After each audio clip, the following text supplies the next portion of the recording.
Shalom jemaat yang terkasih. Hari ini adalah hari ke-21 perjalanan 38 hari karya Roh Kudus sepanjang sejarah kehidupan gereja. Hari ini kita akan mendengarkan kesaksian hidup dari tokoh gereja yang bernama Nicholas Raflan bersama dengan saya, Emily Tabaluyan. Nicholas Raflan adalah seorang misionaris dan penulis dari Belanda. Lahir di kota Rotterdam pada tahun 1827. Sayang sekali tidak ada referensi, tanggal, bulan kelahiran, dan riwayat keluarganya. Dan beliau meninggal di Depok pada tanggal 11 Oktober 1898. Nicholas Raflan juga adalah seorang guru dari Lembaga Pekabaran Injil Belanda. Kemudian, Lembaga Pekabaran Injil di Belanda memutuskan untuk membuka sekolah pendidikan guru pekabaran Injil, dan agar misi penginjilan bisa berjalan, diutuslah seorang guru bernama Nicholas Raflan. Ia akan ditempatkan di Kecamatan Sonder, Kabupaten Minahasa, Sulawesi Utara. Raflan berangkat dari Belanda pada tanggal 23 Juli 1849 dan tiba di Sonder pada tanggal 16 Maret 1851 dan langsung mulai bekerja di pos penginjilan Sonder.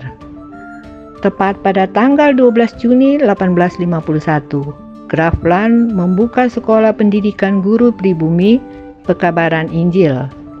Setelah mengajar lebih dari 3 tahun di sekolah tersebut, Raflan dipindahkan ke Tanah Wangko, ibu kota dari Kecamatan Tombariri, Kabupaten Minahasa pada tahun 1854. Setelah itu, dari tahun 1883 hingga 1895, Raflan dipekerjakan untuk memeriksa pendidikan pribumi di kota Ambon dan Tondano, ibu kota dari Kabupaten Minahasa. Setelah menyelesaikan tugasnya, Raflan berangkat ke Depok dan menetaplah ia di sana. Di tahun 1866, Raflan menuangkan pengalamannya dengan menulis buku berjudul Kebenaran tentang Misi di Minahasa yang dicetak ulang sampai beberapa kali, dan buku tentang Minahasa Jilid 1 dan Jilid 2. Nicholas Raflan juga melakukan pembuatan peta Minahasa. Juga di tahun 1867 sampai 1869, beliau sempat menyunting dan menerbitkan koran Minahasa bertajuk Cahaya Siang. Cahaya Siang diterbitkan pertama kali tanggal 20 Januari 1869. Dan masalah teknis dari koran tersebut banyak dibantu oleh misionaris bernama H. Beting, juga salah satu dari lembaga misionaris yang sama. Cahaya Siang termasuk di antara koran-koran pertama di Nusantara yang diterbitkan dalam bahasa Melayu. Setelah Surat Kabar Betawi pada tahun 1858 di Batavia, dan Surat Kabar Melayu pada tahun 1859 di Surabaya, dan Bintang Timur pada tahun 1865 di Padang.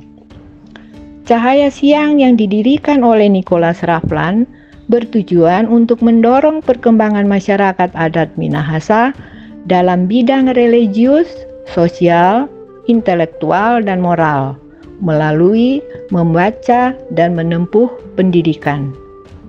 Nama surat kabar ini bukan hanya kebetulan saja menggunakan kata cahaya siang, tetapi misi penggunaannya menggambarkan bahwa tugas penerbitan adalah membawa cahaya kepada penduduk, bukan hanya cahaya Injil, tetapi juga peradaban Barat, dengan cara menyingkirkan tradisi dan tahayul yang waktu itu masih dilakukan dan dipercaya sebagai hal yang bermanfaat bagi kehidupan masyarakat Minahasa.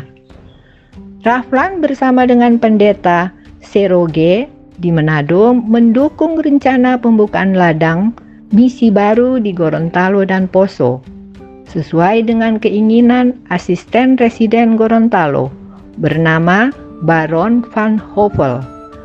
Tidak lama setelah Van Hövell dipulangkan pada tahun 1888. Nicholas Raflan membuat sebuah catatan tentang peluang pekerjaan misionaris di Poso dan menyerahkannya ke Dewan Direksi Lembaga Pekabaran Injil di Belanda.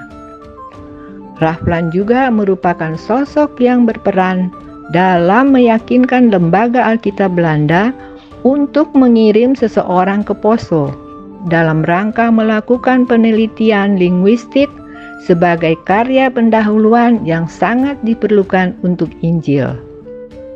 Raflan menyatakan bahwa pembukaan daerah misi di Poso merupakan suatu hal yang diidam-idamkan, karena cepat atau lambat masyarakat Sulawesi Tengah akan jatuh ke tangan yang berkepercayaan lain, dan hal ini disebutnya sebagai sesuatu yang tidak bertanggung jawab. Setelah menyelesaikan tugas-tugasnya, Raflan pergi ke Depok dan beliau meninggal di sana pada tanggal 11 Oktober 1898. Demikianlah kisah perjalanan singkat misionaris Nicholas Raflan di Minahasa, Sulawesi Utara. Mari kita berdoa. Terima kasih Bapa, Engkau telah mengirim banyak misionaris ke seluruh penjuru dunia, termasuk di Minahasa, Sulawesi Utara. Engkau utus seorang Nicholas Raflan sehingga masyarakat Minahasa mengenal Tuhan yang benar. Terima kasih banyak ya Bapa. Sampai hari ini penginjilan masih ada. Biar semakin banyak orang boleh mendengar berita sukacita, yaitu tentang keselamatan yang Tuhan telah sediakan. Berkati setiap misionaris, aktivis gereja, dan pekabaran Injil di mana-mana, supaya nama Tuhan dipermuliakan.